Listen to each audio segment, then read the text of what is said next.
सबको जय मसीह की। मैं आप सभी लोगों का स्वागत करता हूं अपने चैनल दिनेश कुमार ऑफिशियल 23 में। और एक बार एक नए टॉपिक के साथ मैं आप सब लोगों के सामने समक्ष में आया हूं। और परमेश्वर ने एक नया सुसमाचार आप लोगों को देने के लिए हमें बोला है। इसके लिए हम परमेश्वर का धन्यवाद करते हैं कि एक बार फिर से परमेश्वर आप सभी लोगों से बातचीत करना चाहता है। और हम परमेश्वर का धन्यवाद करते हैं कि परमेश्वर इतना अनुग्रहकारी और दयालु परमेश्वर है कि हम सब पर दया और अनुग्रह करता है। लेकिन जो कोई उस पर विश्वास करे और जो विश्वास नहीं करता वो बहुत सारी विपत्तियों में, परेशानियों में पड़ा रहता है संसार में। तो जो भी आगे हम परमेश्वर की बातों को आप लोगों तक शेयर करते हैं, आप ज़्यादा से ज़्यादा लोगों तक इस सुसमाचार को पहुंचाएं। ज़्यादा से ज़्यादा हमारे चैनल को लाइक करें और शेयर करें, सब्सक्राइब करें, क्योंकि आप लोगों का सपोर्ट ही हमारे लिए आगे तक पहुंचा सकता है। और परमेश्वर का कार्य जो है वो आप लोगों के जीवन में बखूबी देखने को मिलेगा जब आप विश्वास करेंगे, आप विश्वास के साथ इस प्रोग्राम को देखें। आज के समय में आज बहुत सारे लोग, मुझे बड़ा दुख होता है कि बहुत सारे लोग आजकल यूट्यूब पर बहुत सारी ऐसी अच्छी चीज़ें भी हैं और बुरी चीज़ें भी हैं, लेकिन आजकल बहुत सारे लोग ऐसी चीज़ों को देखते हैं जो उनके मनों को भटकाती हैं। लेकिन अच्छी चीज़ें हैं जो परिवार के लिए हैं और सभी परिवार सहित देख सकते हैं, अच्छी बातें हैं, उनको हम आप लोगों तक पहुंचाते हैं। तो प्लीज़ आप लोगों से रिक्वेस्ट है कि आप हमारे चैनल को ज़्यादा से ज़्यादा शेयर करें, लाइक करें, कमेंट करें और सब्सक्राइब करें, क्योंकि आप लोग सब्सक्राइब करने का कोई पैसा तो लगता नहीं है। और तो ज़्यादा से ज़्यादा हमें आप लोग सपोर्ट करें, तभी हम आगे और भी अच्छी अच्छी वीडियोज़ हम बना सकते हैं। और जो भी परमेश्वर ने हमें सुविधाएं दी हैं, हम उसके अनुसार इन चीज़ों के लिए हम कर रहे हैं, ताकि आप लोगों के जीवनों में भी हमारा जो व्यक्तिगत उद्देश्य है वो ये है कि जो शांति, जो आनंद परमेश्वर ने हमारे जीवन में दिया, हमारे परिवार में दिया है, वो आप लोगों के जीवन में और परिवार में भी जाना चाहिए। संसार में आजकल बहुत सारी चीज़ें ऐसी हैं, लोग एक कहावत संसार में कहते हैं कि लोग दूसरे के दुख से जो है दुखी नहीं है, लेकिन दूसरे के सुख से दुखी हैं। लेकिन हमारा हमारा विचार ऐसा नहीं है। हम ये चाहते हैं कि अगर हमारे जीवन में सुख और शांति है तो हमारे बहन भाइयों के भी जीवन में वो सुख और शांति जाने पाए। लेकिन आप लोग पूरा वीडियो देखा करें, ताकि जो है आप लोग समझ सकें कि इसका क्या अर्थ है। जब तक आप उसको पूरा देखेंगे नहीं, तब तक जो है आपकी समझ में भी नहीं आएगा। तो आपसे रिक्वेस्ट है कि आप ज़्यादा से ज़्यादा वीडियो को पूरा देखें, लोगों तक पहुंचाएं। और आप लोग ही हमारी एक फैमिली की तरह हैं और आप लोग हमें सपोर्ट करें। आप लोग वीडियोस देखते हैं, आप कमेंट नहीं करते, हमें कैसे पता लगेगा। चले आइए हम परमेश्वर का धन्यवाद करते हैं कि प्रभु ने एक बार फिर से हमें नए सुसमाचार के साथ में आप लोगों के साथ समक्ष प्रस्तुत होने के लिए हमें तैयार किया। इसके लिए हम धन्यवाद देते हैं। आइए हम छोटी सी एक प्रार्थना करते हैं और उसके बाद फिर हम परमेश्वर के वचन की ओर चलते हैं। सर्वशक्तिमान पिता परमेश्वर, हम धन्यवाद देते हैं खुदाबंद सुंदर समय के लिए। प्यारे प्रभु जी, आज का वचन खुदाबंद जो आपने हमें दिया है, इसके लिए हम धन्यवाद देते हैं खुदाबंद। जितने लोग हमें ऑनलाइन देखते हैं पिता परमेश्वर, इन सबके जीवनों में खुदाबंद बखूबी कार्य होने पाए पिता परमेश्वर। और खुदाबंद ये वचन इनके हृदय में जाने पाए प्यारे प्रभु जी, और सुनने के लिए कान दे, रखने के लिए हृदय दे, चलने के लिए इनकी सहायता मदद करें। इनके विरोध में उठने वाली हर एक अंधकार की शक्ति को हम यीशु मसीह के नाम से बांधते हैं पिता। और इनके परिस्थितियां पिता परमेश्वर बदलती चली जाएं प्यारे पिता। वो विश्वास इनके अंदर पिता परमेश्वर होने पाए खुदावंद यीशु कि आप ही सच्चे और जीवते परमेश्वर हैं। सारी बातों में खुदावंद आपके नाम को महिमा देते हैं। इस छोटी सी प्रार्थना को अपने उद्धारकर्ता प्रभु यीशु मसीह के पवित्र और प्यारे नाम से मांगते हैं। सुने और बड़ी दया से कबूल करें, आमीन। तो आज का जो टॉपिक है वो है हमारा जीवित परमेश्वर। क्योंकि खुदावन पहले भी था और आज भी है, लिखा है कि वो आदि और अंत है, और वो आज भी जीवित है और हमारे जीवनों में काम करता है, हमारी प्रार्थनाओं को सुनता है और उसका उत्तर देता है। जब आप लोग भरोसा करोगे तो परमेश्वर, आप प्रार्थनाएं करेंगे, आप बाइबल को पढ़ेंगे तो परमेश्वर आपके जीवन में काम करेंगे और आप उनके बताए हुए रास्ते पर चलेंगे, वचन पे चलेंगे तो परमेश्वर आपके जीवन में कार्य करेंगे। तो आइए हम उस टॉपिक की ओर चलते हैं जिसका नाम है जीवित परमेश्वर। एक वचन हम निकालेंगे प्रकाशित वाक्य, उसका 1 अध्याय और उसकी 17 से 18 आयत।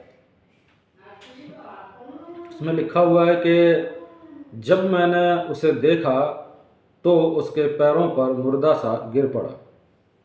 उसने मुझ पर अपना दाहिना हाथ रख कर कहा, मत डर, मैं प्रथम और अंतिम और जीवता हूँ। मैं मर गया था और अब देख, मैं युगान युग जीवता हूँ और मृत्यु और अधोलोक की कुंजियाँ मेरे ही पास हैं।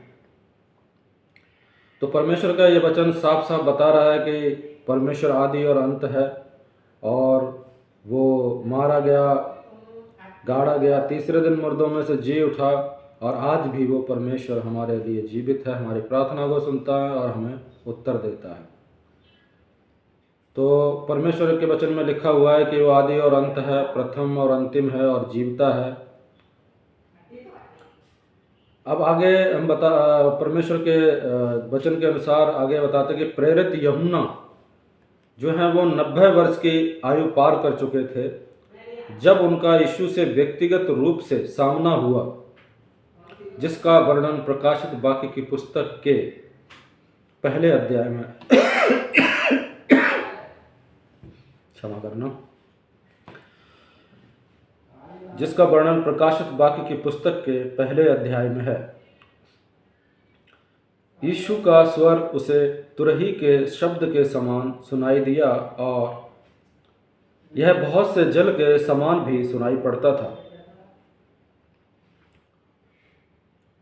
यूहन्ना ने यीशु को जैसा देखा वैसा पहले कभी नहीं देखा था। 3 वर्षों में उसने उसे प्रतिदिन जीवन में देखा था। उसने उसका रूपांतर भी हरमोन पर्वत पर देखा था। उसने उसे क्रूस की यातना का सामना करने हेतु जाते हुए बाग में भी देखा था। उसने उस क्रूस पर टंगे हुए भी देखा था, यहाँ तक कि यूहन्ना ने उसे मरा हुआ भी देखा था। उसने उसका पुनर्जीवित हुआ शरीर और स्वर्गारोहण होते हुए भी देखा था, पर उसने उसे ऐसा कभी नहीं देखा जैसा आज पतमुस के टापू पर देख रहा था। यानी कि जो इसका रूप, जो पहले अब परमेश्वर उसने 90 साल की उम्र में जो ये उसके साथ व्यक्तिगत रूप से जब यीशु मसीह का यूहन्ना से सामना हुआ तो उसने इस तरीके से पहले कभी नहीं देखा था। जैसे आगे ये वाकया दिया हुआ है कि उसने क्रूस पर भी देखा, टंगे हुए देखा था, और उसने हरमोन पर्वत पर देखा था। उसने उस क्रूस पर टंगे हुए भी देखा था, यहाँ तक कि यूहन्ना ने उसे मरा हुआ भी देखा था, उसके शरीर को जीवित होते हुए भी देखा था और स्वर्गारोहण होते हुए भी देखा था। और उसने उसे ऐसा कभी नहीं देखा था जैसा आज पतमुस के टापू पर देख रहा था। परमेश्वर का दीप्तिमान पुत्र महायाजक के वस्त्र धारण किए हुए, तथापि उसका मुख स्वच्छ दिन में चमकदार सूर्य के समान चमक रहा था। यानी कि सूर्य की रोशनी में भी उसका जो चेहरा था वो इतना चमक रहा था कि सूर्य की रोशनी से भी ज़्यादा उसका तेज था। जब यूहन्ना ने यीशु को उसकी प्रतिभा में देखा, वह उसके सम्मुख मरे हुए व्यक्ति के समान गिर पड़ा। यीशु ने प्रेम पूर्वक अपना हाथ उस पर रखा और कहा, मत डर।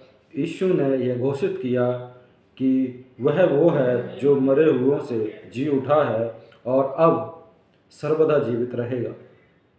यूहन्ना को कैसी शांति मिली। एक दिन हम भी यीशु को उसकी संपूर्ण महिमा में देखेंगे। अब जैसे हम इस दिन से गुजर रहे हैं, हम आगे उस दिन को भी देखते हैं जब हम उसके चेहरे को देखेंगे। तो हम, ऐसा नहीं है कि प्रभु आज भी हमारे साथ है, आज भी जीवित है, हम विश्वास करें और जो बाकी है यूहन्ना के साथ हुआ वो हमारे साथ भी हो सकता है, लेकिन हम विश्वास करें। आप देख सकते हैं प्रभु को, आप प्रभु से बातें कर सकते हैं, परमेश्वर आपकी प्रार्थनाओं को सुनेगा, लेकिन हमारा विश्वास मजबूत होना चाहिए, भरोसा एक पर होना चाहिए, दो नावों पर सवार नहीं होना चाहिए। और जो है तब प्रभु हमारे जीवन में काम करते हैं। जब हमारा संपूर्ण मन से हम जब भरोसा करते हैं प्रभु यीशु पर, तो वो हमसे बातें भी करता है। लेकिन पहले क्या, पहले हमें उसके पास जाना पड़ेगा। संसार में कहावत है कि बिना रोए माँ भी दूध नहीं पिलाती। तो हमें क्या करना है, हमें पहले प्रभु के पास जाना है, क्योंकि हम एक मनुष्य हैं और हमें उस सामर्थ्य की ज़रूरत है जो हमें दुष्ट की शक्तियों से लड़ने की सामर्थ्य देती है। क्योंकि वो शक्तियां हमें दिखाई नहीं देती। क्यों दिखाई नहीं देती? क्योंकि हमारे जो संसारिक जो आँखें हैं वो उनको देख नहीं सकती। उसके लिए आत्मिक आँखें चाहिए देखने के लिए, लेकिन आत्मिक आँखें ऐसे नहीं हमें मिल सकती हैं। उसके लिए हमें कोशिश करनी पड़ेगी, प्रभु के साथ सहभागी होना पड़ेगा, परमेश्वर के वचनों पर चलना पड़ेगा, तब जाके हमें परमेश्वर हमारे जो आत्मिकता को जो है वो बढ़ाएगा। जैसे कि हमने पिछले वीडियो में देखा था कि पवित्रता के बारे में बताया था, तो पवित्रता ही हमारे जीवन में होना बहुत ज़रूरी है। तो तब हम प्रभु से मिल सकते हैं, यीशु से मिल सकते हैं, और आपके साथ एक बड़ा अद्भुत अनुभव होगा फिर। और ये अनुभव की बात है, क्योंकि ऐसा नहीं है कि हम भी व्यक्तिगत तौर पे हमने अनुभव किया है। ऐसा नहीं है कि किसी ने हमें गाइड कर दिया तो हम कहीं सुनी बातों को हम बोलते हैं। नहीं, ये हमारा व्यक्तिगत अनुभव है कि प्रभु यीशु मसीह से हमारा मिलना हुआ और इसी प्रकार से हम तब प्रभु में आए हैं। ऐसे ही हम नहीं आ गए, परमेश्वर से हमारा मिलना हुआ है तभी हम प्रभु में आए हैं। तो आप लोग अगर विश्वास करते हो तो आप लोग भी प्रभु से बातें कर सकते हो। सो मैं परमेश्वर का धन्यवाद करता हूँ कि जिस प्रकार से प्रभु ने यूहन्ना को दर्शन दिया, और उसी प्रकार से हम सबको भी, और जितने भी हमारे ऑनलाइन भाई बहन देखते हैं उन सभी को परमेश्वर दर्शन दे, उनके जीवन में काम करे, उनकी परिस्थितियों को संभाले। और हमें ये विश्वास रखना है कि इस वचन के द्वारा परमेश्वर का वचन बताता है कि आज भी परमेश्वर जीवित है। जैसा कि प्रकाशित भाग उसका 1 अध्याय उसकी 17 और 18 आयत में लिखा हुआ है कि जब मैंने उसे देखा तो उसके पैरों पर मुर्दा सा गिर पड़ा। उसने मुझ पर अपना दाहिना हाथ उठा रख कर कहा, मत डर, मैं प्रथम और अंतिम और जीवता हूँ। मैं मर गया था और अब देख मैं युगानुयुग जीवता हूँ, और मृत्यु और अधोलोक की कुंजियाँ मेरे ही पास हैं। स्वर्ग और नरक की कुंजियाँ प्रभु यीशु मसीह के पास हैं। तो आप प्रभु के अनुसार चलिए, परमेश्वर के वचनों के अनुसार चलिए, तो प्रभु जो है आपके जीवन को बदल देगा, आपके जीवन को बदल देगा। आपको पता है कि आपको मैं छोटा सा एक वाक्य बताता हूँ और उसके बाद मैं इसको समाप्त करूँगा। क्रूस जो है, क्रूस एक ऐसा डरावना शब्द था कि क्रूस के नाम से लोग बहुत डरते थे, और क्रूस का मतलब है कि उस पर मृत्यु दंड दिया जाता था, और क्रूस के नाम से लोग बहुत डरते थे। मैं आपको शॉर्ट में बता रहा हूँ, लेकिन जब क्रूस पे प्रभु यीशु मसीह को चढ़ाया गया, उसके बाद से उस क्रूस के आगे हजारों लाखों सर झुक जाते हैं। तो सोचो कि जब प्रभु यीशु मसीह एक लकड़ी का जीवन बदल सकता है, तो हम और आप तो मनुष्य हैं, और परमेश्वर हम सबसे बहुत प्रेम करता है।